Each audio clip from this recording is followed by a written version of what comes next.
Hello, everybody. Welcome to another exciting episode of the Expansion Point, episode number 18. I'm just still blown away that I've done this many episodes with the Expansion Point. It just feels like it all started, last week. So, very, very happy to make it here to episode 18. Just an announcement as well too for everybody. Next week's episode is going to be the final episode for the winter season. So after next week, I'm going to be doing another viewer question episode for next week. Then after that, I'll be returning back to the expansion point on January 18th. So I'm going to take about a little less than a month break from the expansion point. So you could say that when the expansion point returns, it'll be season 2, right?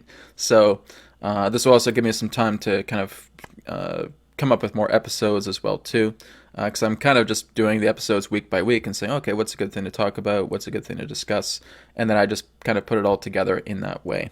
So again, this is the second last episode, and then next week we'll have a viewer questions. So what I would suggest to everybody who tunes into the expansion point is just have your viewer questions ready and tune into the Akashic Academy Facebook page. Come on to the chat, and we're going to have some exciting Q&A for next week's episode. So anyways, we are going to go ahead and get started with this week's episode, and today we're going to be talking about working with karma. So let's go ahead and get started, and thank everybody here for being on the chat. Okay, so episode 18, working with karma. Karma represents action. Karma can be seen in both positive and negative vantage points. Karma also relates to memory, and memory also relates to time. Karma could be seen as a record of what has been applied or focused upon through ourselves so that we can work with such karma to correct or enhance it depending upon the circumstances. Above all, karma is energy. Energy can never be destroyed, but it can be transformed. When we align to the heart, we work to correct unwanted karma. When the ego is involved, we only fuel what we don't wish to be. So this is kind of just giving a bit of an overview of what I'm going to be discussing in this episode relating to karma. So a lot of people, of course, talk about karma as it is some particular type of quote-unquote accursed thing. Right? So, oh my God, this must be your karma, right? You're going through all this karma. This is really going to haunt you, etc., etc. Really, the whole idea is that it's a record. When we're looking at the aspect of karma, you could look at it as an Akashic record, right? In order for us to even have the Akashic records, we have to have karma. So, therefore, the imprint of action becomes the record that we look at. So when Emily's teaching you a lot about the Akashic records, she's telling you a lot about exactly how the records themselves are forged based upon our states of action. So there is a record that is kept for every particular form of life that you have been in this universe. So it keeps track of everything. Everything relating to energy is, again, that particular record. And that's all that karma is. Karma is just the action, the aspect of memory, the degree to which we understand time, where the records themselves are being recorded. So it's kind of like looking at a gigantic sphere, and the sphere represents the universe, and everything within this sphere is always being recorded, is always being documented, is being scribed, you could say, in that particular way. So when I access the Akashic records as well too, yes, I'm accessing someone's karma. Right? When I'm going into my own records and I'm looking at my own information, I'm accessing my own karma, either in this life or in lifetimes elsewhere, in other perspectives of the now. So basically, karma is just helping us to understand the actions that we have therefore applied. It really doesn't even have to come down to the point of a positive or a negative. We just identify that as it relates to what it personally means to ourselves. So it's when we give meaning to something that we're saying, oh, I looked at this particular Akashic record and I see myself as this big, strong, male, and I feel like I was hurting people. So to me, that feels like a negative, right? But again, if I don't look into that a lot deeper, I can't understand why that version of me was hurting all of these particular people. What was going through that person's mind? Why were they taking up arms? Why were they fighting against these people? Why were they acting hostile in that way?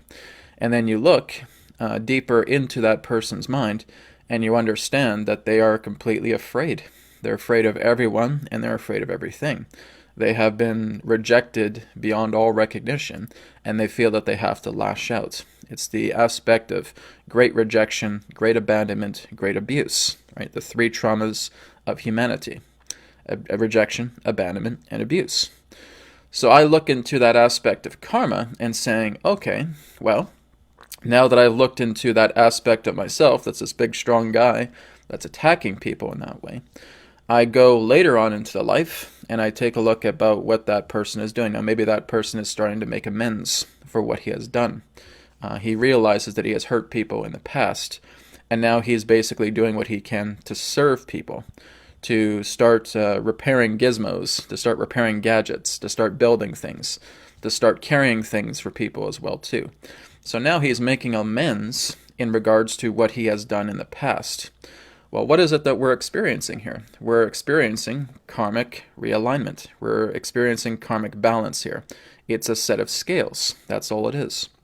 So again, if we're teetering the scale into the aspect of us hurting innocence, then what we are going to do is we have to do what we can to balance the scale again to serve innocence. And that is how karma works. It's all about the aspect that if you're putting too much polarity consciousness into a certain event or events within your life where you may be harming yourself or harming others, it's not to say that you are doomed by karma for all of eternity because you did that. And again, a lot of people get carried away with that and saying, I'm cursed by my karma, I'm cursed by these actions that I've done in the past, right? And when I was a younger boy, maybe I hurt somebody, I let somebody down, I feel rejected, and I can't get this out of me. Well, it's because you're continuously focusing on something that you know you don't want. And so the scales will start to teeter. So when you start making amends, when you start making a new decision, and you correct the aspect of choices that you have made in the past, now you're starting to balance out that karmic scale once again. So you're never, quote-unquote, cursed with the idea of your karma, unless that's what you believe, right? If you put that belief forward and thinking that if you have all this karma upon yourself, that you'll never be able to harmonize it, and that you're stuck with this and you've lost all hope, well, that's what you've applied to yourself. That's what you've created this energy into. So, again, as I've stated in that slide, is that energy itself cannot be destroyed. It can only be transformed. So, we have to look at energy as this ocean that's directly before us. Not even just before us, that's just all around us, everywhere. And that this ocean is completely susceptible to our programming, right? Just like water is. Water is highly programmable. And so when we are starting to program this ocean to feel like it hates us, then the ocean is going to now start having these huge waves. These huge tidal waves are going to start coming towards you and trying to knock you down. Does the ocean itself have a personal grudge against you? No, it doesn't. It's only doing that because you told it to, right? It's the same thing with life. With life ourselves, when we feel that we are karmically drained or we feel that we are karmically cursed, we are imprinting all of that damage across the shores, and now that water is lifting up, and these tidal waves are knocking us down. And then they were saying, oh my God, I'm in so much pain, I'm in so much anguish, I'm just suffering here unbelievably. Because you keep telling the ocean to knock you over. You keep telling the tidal waves to just knock you right across the shore. Because that's what you're telling reality to do. You're telling reality, I'm hopeless, and I can't do anything, and I'm going to live in this despair. So the ocean is going to respond and say, okay, you're the boss. Bam. I'm going to hit you again, and I'm going to hit you again, and I'm going to hit you again, until you finally get up and saying, no, I'm going to change this now. I'm not going to get hit by the ocean anymore. I'm going to now start sailing these seas, and I'm going to intend for calm waters. Now, the ocean stops. It settles itself down.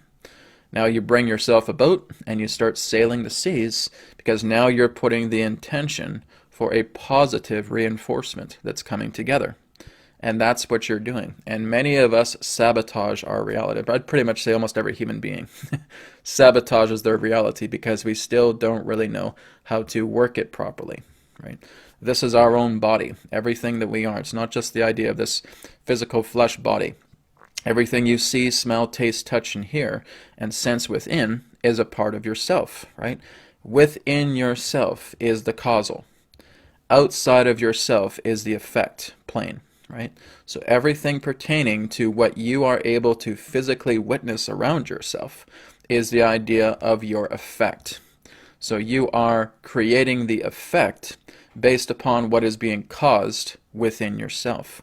That's how this reality operates, right? It could be debated to death. It doesn't matter. That's how it works, right? We're still attempting to understand what our innerness is. We're still attempting to understand how to tune into that. A lot of us, right? Certainly has taken me quite some time, right? To really being able to tune into this. And of course, I still slip and I still fall. Just recently I had that incident as well too, injuring my foot. And but again, it's something I'm very, very thankful for, because it really taught me the importance of nurturing and nourishing oneself back to health. So if I'm injuring myself and I'm cussing about it like crazy, which I was, I now have to kind of get into that space where I can surrender.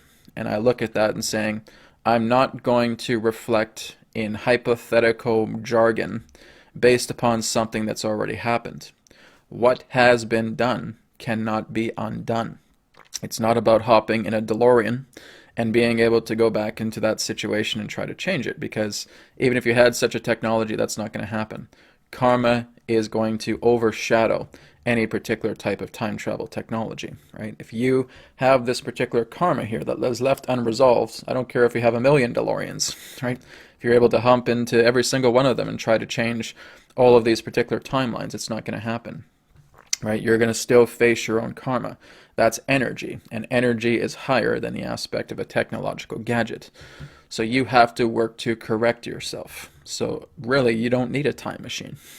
All you're doing is you're looking at something that has been done, and now we're looking into its process of saying that I've looked into this, I've realized that this has happened, and now I'm going to correct it, rather than the idea of us constantly dwelling upon it and trying to reevaluate this and saying, I should have done this instead, I should have done that instead. This is all the ego talking, right? This is exactly what the ego is. And again, yes, we do use the ego as a means of a teacher, because it's helping us to understand, what we don't wish to be, who we are not in that way. So basically, when we look into that aspect of karma, where I've hurt my foot, for example, now I'm deciding to follow a new path. I'm now saying, okay, this has happened, this has been done. I'm not going to dwell upon it. I'm going to now work to nurture my foot back to health. So I'm going to take care of it. I'm going to work on it. I'm going to do some energy healing on it. I'm going to go into an infrared sauna. I'm going to help to heal the foot altogether. And it's just a couple of those things that I've already done, and quite a few more things as well too. And now the foot is starting to recover again. And the funny thing is the foot will now feel stronger than it was a lot before, because now it's not so much about the recovery on a physical level that has actually made it stronger. It's the idea of the experience that has actually made me stronger that now allows my foot to be stronger as well too.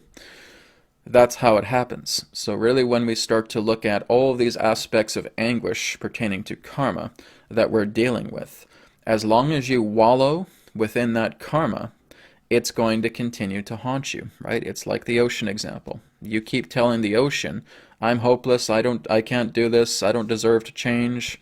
This is all, never going to work out for me. And the ocean is going to hit you. It's going to be that tidal wave. And the more that you pour that energy of anguish, of despair, of regret, of anger upon that ocean, it's going to get bigger. It's going to hit you again, and it's going to hit you again. And you can yell at it and say, stop it, stop it, stop it. And it's not going to stop. You're telling it to knock you over. You're telling it to knock you down. And so it's going to continue to knock you down. So it's only until you actually stand up and you're able to work with this energy and say, okay, I need to center myself right now. I need to really look at what I'm creating. And now you just have this moment where you basically break. And you break apart that old aspect of the ego and you let it fall to the ground, right? It's like just these clothes that are falling off you, or debris that's falling right off you, right to the ground. And now you become reborn into a new paradigm of yourself, and you start to work with this particular karma that is now on a level of positive reinforcement. So now, instead of knocking yourself over, the ocean is now going to cooperate with you, right? It'll bring you a boat. And now the ocean becomes calm, and again you're sailing upon that ocean. So again, this is all karma is. It just represents our actions. It can be seen in a negative or positive aspect. But again, that's just through our own aspect of meaning. That's how we determine it in regards to our own experiences. Like I said, when we go into another lifetime and we look into a version of ourselves who may be hurting people, but then we fast forward, we go into later on in life, and that person is now helping others. He's carrying things. He's taking care of people. He's carrying people across a threshold, for example.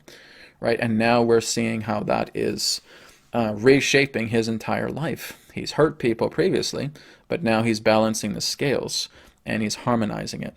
So whoever in that sense harms innocence is obliged to serve innocence as a means of balancing the scales of karma. That's all karma is, really, everybody. It's just the idea where we are looking into our own actions and that everything is imprinted. It does not have to be a curse. It does not have to be something that you feel is going to haunt you for all of eternity. And I certainly have had people in sessions and that saying, "Oh, Brad, this must just be my karma. My karma must be doing this to me, and I'm going through all these horrible things." And I said, "Well, are you going to allow your karma to dominate you, right?" You have the ability as a creator to change everything, to turn everything around. And I've had people who have been highly distressed, highly in anguish and in despair, because they feel that their karma itself has dominated them, has felt that it again is so intense that there's nothing they can do to get past it. Well, Brad, what about the idea about other lifetimes, right? Like, say, for when children come into this life and they have absolutely horrible experiences when they are younger, and they feel like they're just going through so much anguish. Why is that happening to them? Are they not the beacon of innocence? Well, it's true. Children absolutely are innocents. But what children don't have also is discernment. When they are younger, they absorb absolutely everything, right? They really don't understand the aspect of being able to be discerning when it relates to their karma. Some might, right? Maybe there's a lot of new children that are coming in that are being extremely intelligent. But on a common level, no, what happens is that a lot of those children that are born into the world again, whatever happened in their previous lifetime is now coming back again, right? And the sad truth about this is that children aren't excused from their own karma as they're growing up, right? So if this person in that sense was a murderer, or basically just someone who was really greedy and just took advantage of people, all of a sudden they find themselves in a lifetime where they're impoverished, right? They're starving, and they just want to get help. They want to have help from people.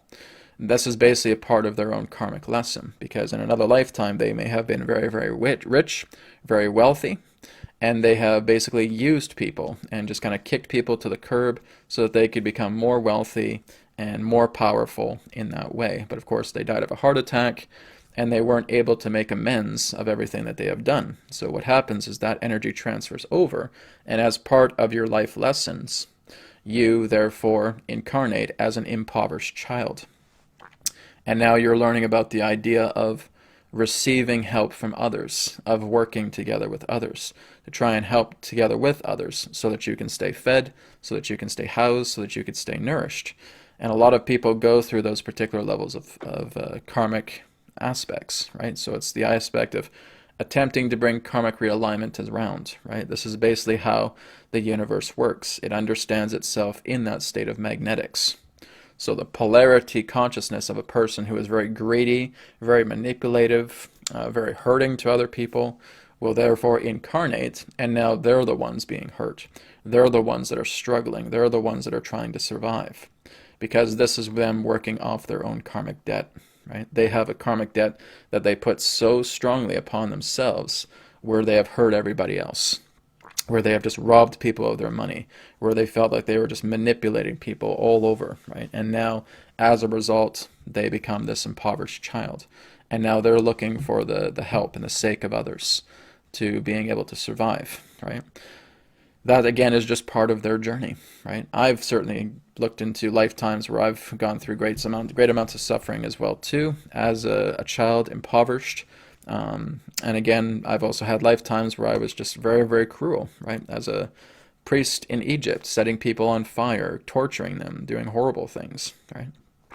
And I had to work off that karma. I had to go through these lifetimes of great suffering because I had to feel what it was like to go through that suffering that I put people through in other perspectives of lifetimes, right? And so we have to work off that karmic debt.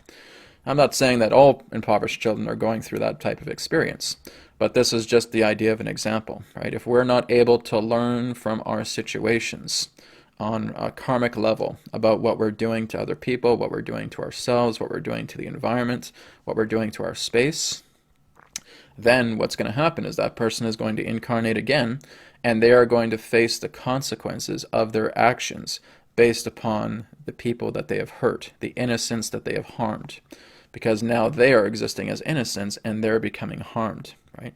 This is the nature about how karma works. This is the ebb and the flow as it relates to the karmic magnetics. And of course, a lot of us people say, oh my God, I wouldn't want to go through something like that. Well, here's the thing, I'm pretty sure you have, right?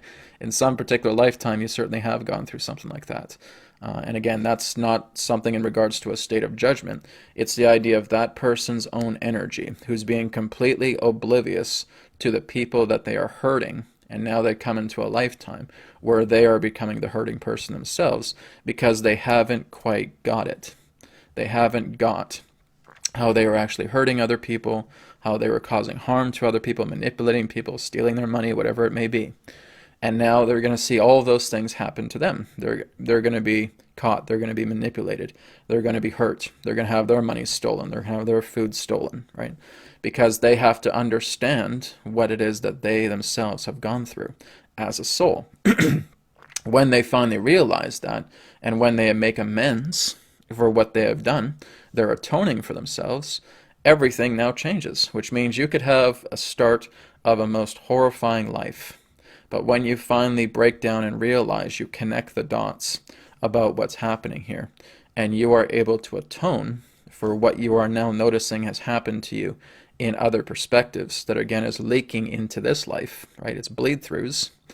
Now you're basically making amends. You're saying, yes, I admit I'm suffering, but that's not going to stop me from helping people. Well, that's something powerful, right? You realize you're starving, you realize you're impoverished, but you're still willing to help people out. You're still willing to give a lot of your food to other people, the small morsels that you have.